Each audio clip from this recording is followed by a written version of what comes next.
What's up, YouTube? And this is messed up. So today I'm going to be working on my 2007 Jeep Grand Cherokee WK edition. It would not pass state inspection because the parking brakes didn't work, which is lame.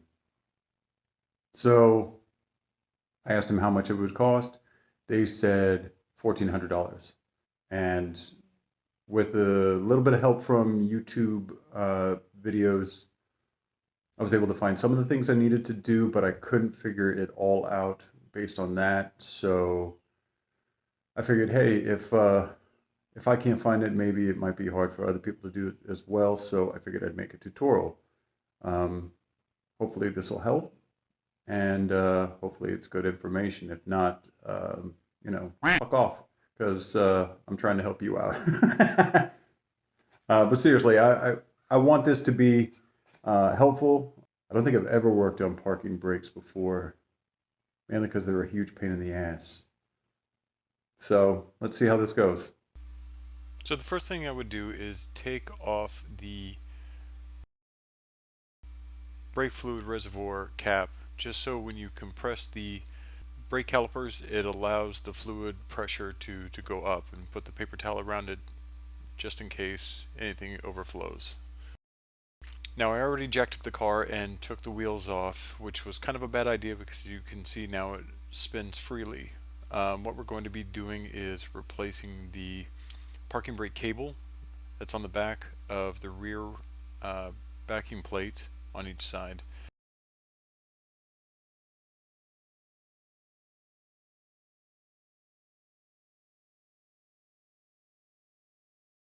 I went ahead and took the rear seat out. I had to take out the two bolts there, one on each side. I believe they're 18 millimeter bolts. There was an access panel underneath the seat, but I had to cut a little bit more so I could get access to the cable and where it's housed. That one's missing already. Jack stands on the axles, lift it up, and then I put the tires underneath the body just in case the jack stands fall. They'll fall on the tires and not me. To take off the lug nuts, it's 19 millimeter socket, and since I already took the wheels off and it's spinning free, I used a pry bar as leverage so it wouldn't spin.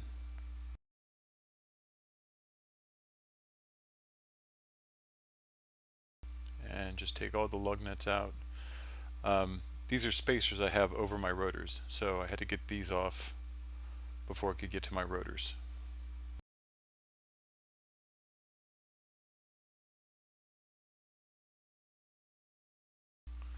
There's two mounting bolts on the back of the caliper, two 13 millimeter bolts. So I'll break both of those loose.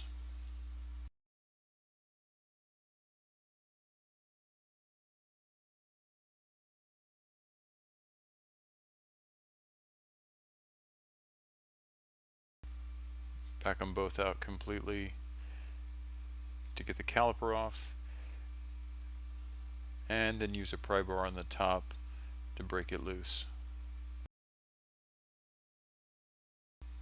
The WK Jeeps have a slide bar that the caliper sits on, which should allow you to move it in and out a little bit to get it past that clip and get the caliper off.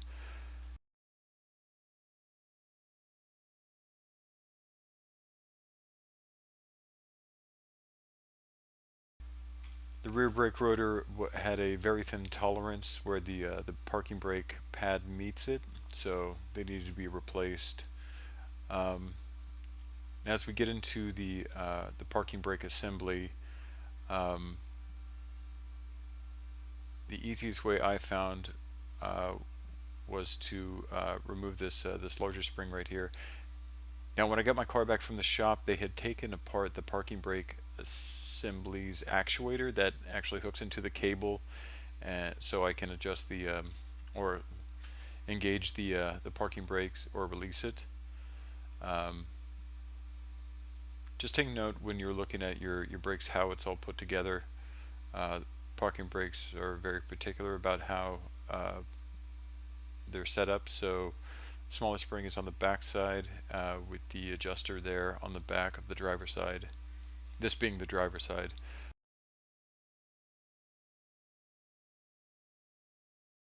The clip in the retaining pin right there on the top, and then another one on the bottom.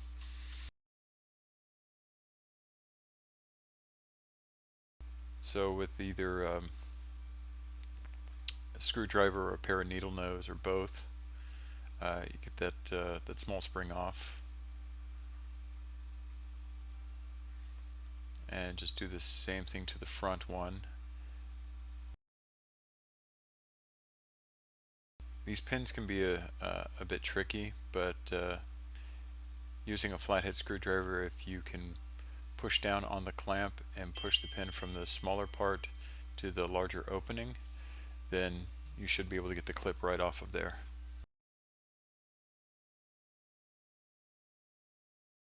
And then just pull the pin out of the back of the backing plate.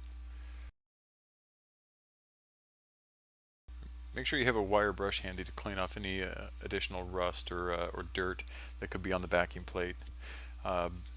Brake cleaner works well too. Spray it all down and scrub it off. Now the parking brake cable just clips into the back of the backing plate and then is mounted behind the sway bar mounts. So you'll actually have to get the ax or the sway bar mount off to be able to change out the cable. Now when I reinstalled these, I brought the cables up over the sway bar where it meets above the rear transfer case, because when it was between the sway bar and the transfer case, it caused the cables to rub on a ridge of the transfer case, wearing a hole in it. Now I know it took 13 years, but still, I figure if it's above the sway bar, it's going to keep it out of the way of that. On the sway bar mount, 16 millimeter socket on both bolts. The bottom one I was able to get to with a socket wrench, but using all sorts of angled pieces or, you know, creative engineering, I was not able to get a socket to fit on there because of the gas tank shielding right there on the left. So I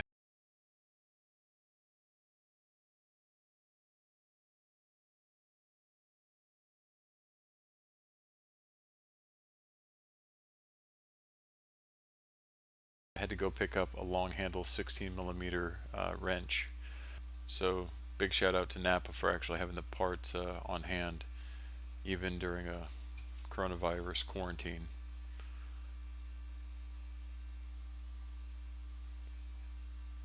That top bolt takes a while because you only have about an eighth of a turn at a time, but eventually you can get it both of them out.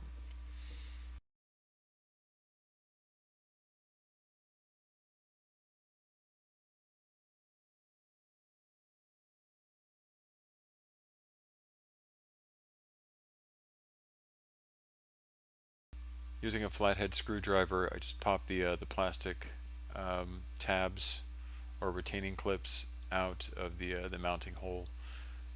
Pops right out. The new cable I got has that same plate and new clips, so they just pop right in. So you don't have to worry about saving them or trying to find them when they go flying off across the garage. And a pair of pliers. You'll end up breaking the clip on this cable, so don't worry about it. Just twist a little bit and get it pulled out.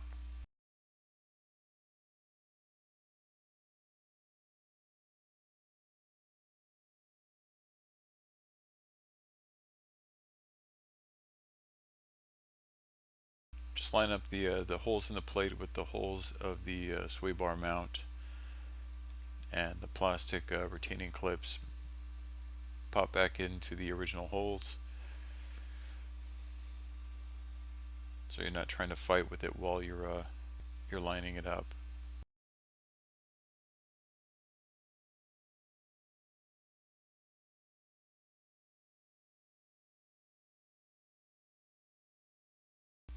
Now the clip I left out of the back of the backing plate until I get everything else done, because once you get that in, there's no way to really get it out without breaking those clips off.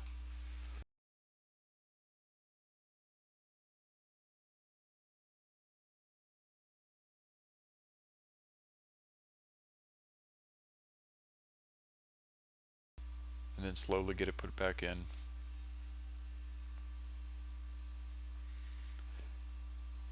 Now with everything mounted back up and the cable coming through with enough length,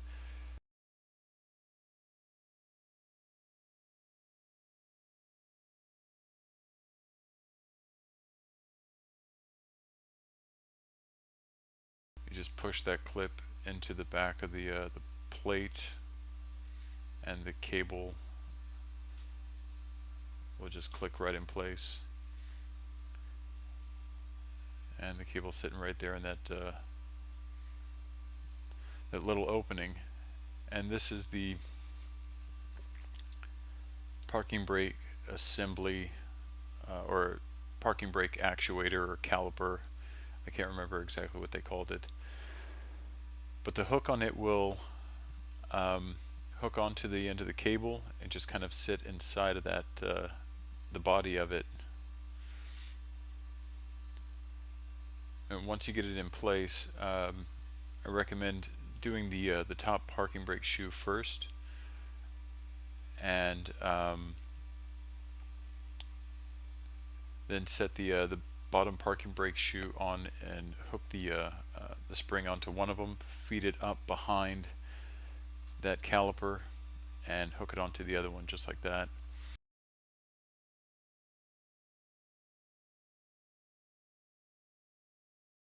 I ended up using the old spring because the new one had too much tension on it, and I couldn't get the two of them to clip into each other. Now on the back side of the driver's side, the back side of the parking shoes on the driver's side, remember that the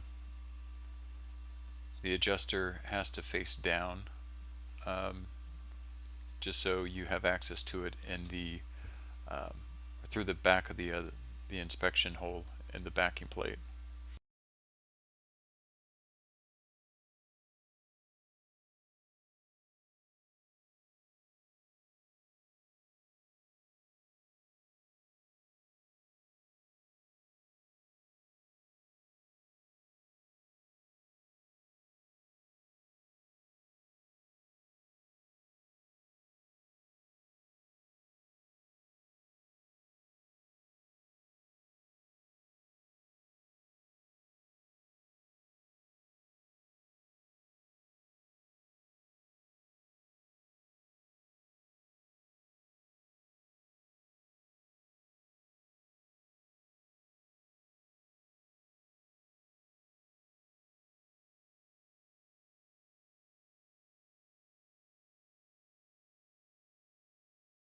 After the adjuster is on, you should be able to get the smaller of the two springs back on there without a whole lot of trouble.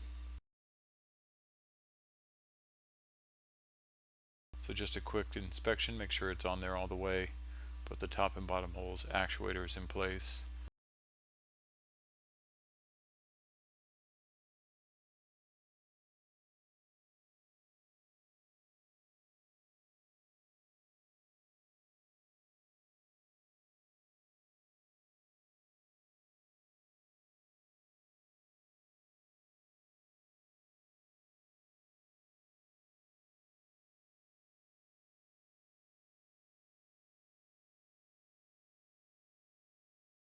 I will do the retaining pins and the clips. Goes through the back of the backing plate, through the back side of the clip with a circle hole where it will go out the front. It's kind of a slot, so once you get it through, you'll turn the pin to kind of lock it in place.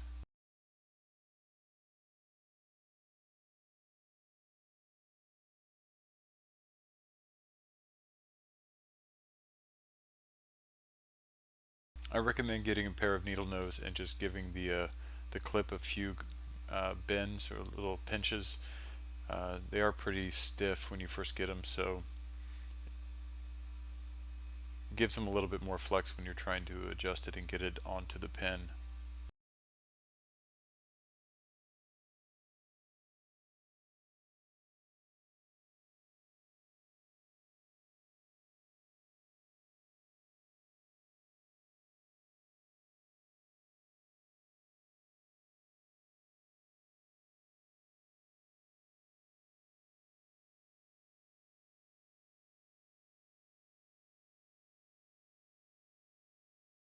Now, since I'm doing this as a one-man job,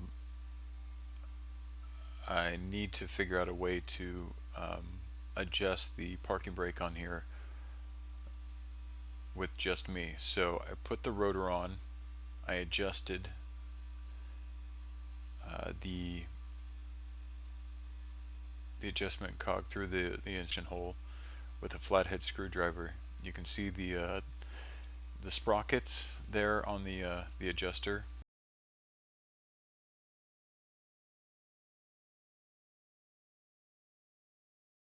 So once I got it adjusted, I was able to pull my handbrake up, and my wheel no longer turned free. So I knew I was getting pretty close. But once I let the parking brake out, it spins on its own again. So I'll just do the same thing on the other side. So since I was putting new rotors on, I went ahead and got new brake pads as well. And with the new brake pads come these new slide bar things. Just clean off the area.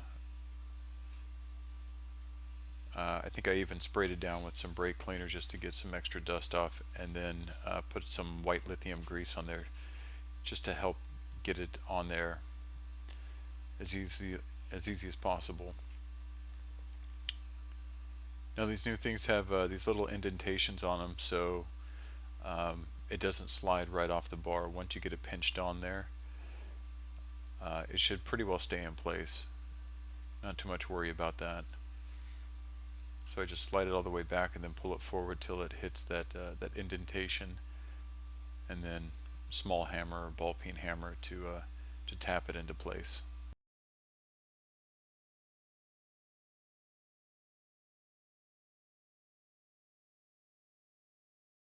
Compress the piston, get it out of your way, and then the back brake pad has the 3 prongs. I just grease it up with some white lithium grease to help get it into that opening. Now these outside plates are side specific, so make sure you match it up with the brake pad that you pull off. The clip may look a little bit different on the end. Just make sure the uh, the brake pad is of the same shape, and just press it down on with the clips.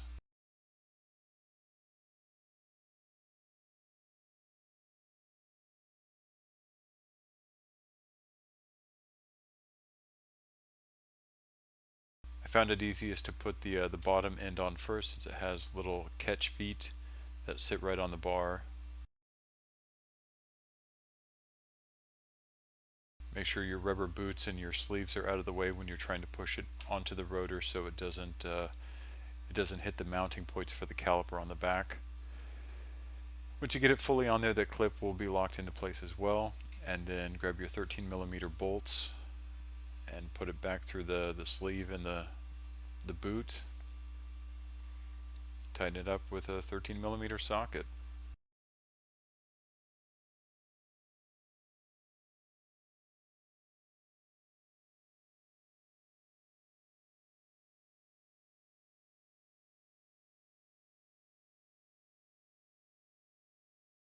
If you have spacers on yours, it's a good idea to put a little grease in between the rotor and the spacer.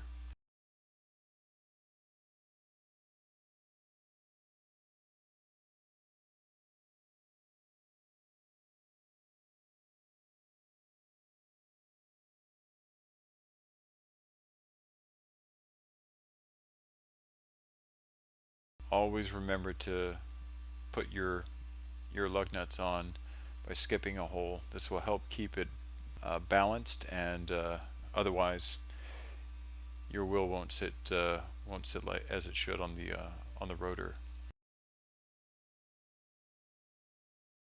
And then we put the back seat back in.